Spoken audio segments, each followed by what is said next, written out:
今集想同大家介紹，可能係香港電影史上最大嘅騙局。話說喺2022年嘅時候啦，有一個 YouTube channel 叫做16比9，可能好多人都冇聽過，冇聽過都正常嘅，因為佢哋最近都已經冇拍片噶啦。咁呢個 channel 咧就參加咗亞洲電影投資會嘅一個項目，並且成功入圍。咁有著名導演陳果嘅支持啦，答應監製嘅，而佢哋亦都喺 YouTube channel 度出咗一條 demo 片咯，咁啊請支持者課金嘅。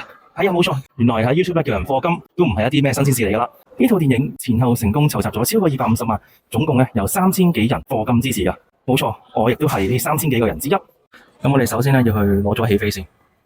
好，咁我哋已經成功攞咗戲飛同埋海報啦。咁我哋等緊入場之前啦，我哋先講一講佢點解有咁大爭議。因為本身呢條 demo 咧裏邊出現嘅4個主演啊，喺我哋今日睇嘅呢一套真正嘅電影成品當中咧，係從來都冇出場嘅。因為本身咧就話係2023年咧就可以交到貨出到片噶啦，點知嗰3年又3年。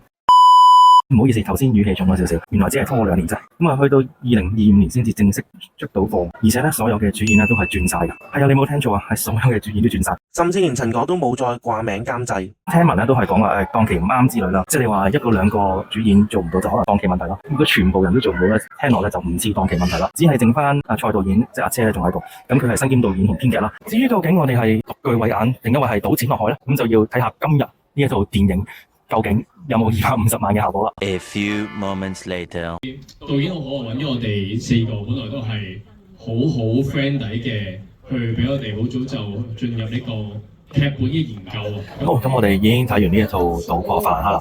嗱，坦白講咧，我覺得係有少少失望啦。套戲咧，嗱，我自己覺得睇落係有250萬嘅效果嘅，不過問題咧，嗰個劇本嘅完成度我就覺得差咁少少，即係成條故事線咧，佢有太多留白嘅地方咯。留白唔等於故事線支離破碎，有好多地方明明只需要可能幾十秒嘅片段，甚至係啲插圖就可以將故事交代得更完整。但點解偏偏要採用留白嘅處理手法呢？令到故事情節有啲牽強，甚至係唔及當年嗰條 demo 片嘅高級會所偷走嚟得自然。而且今日呢一個贊助人嘅優先場咧，其實成套電影播完之後咧，都淨係幾位主演啊出嚟講幾句，講下自己角色啊，之後咧就急急腳走人啦。正常首映啊、影後談會問嘅一啲例牌問題，譬如套戲好唔好睇啊，呢一啲問題咧，當日全部都冇問過噶，甚至導演咧亦都冇講下佢嘅創作理念啊，前後咧都唔夠10分鐘就完噶啦，感覺上好似趕住仲有下一場咁。賭破法蘭克，我自己覺得喺戲院睇嘅話咧，似一個半製成品多啲。不過 anyway 都叫做係見證咗香港史上第一套嘅眾籌電影咯。我覺得唔算賭錢落海嘅，只係感覺上完成度好似差少少。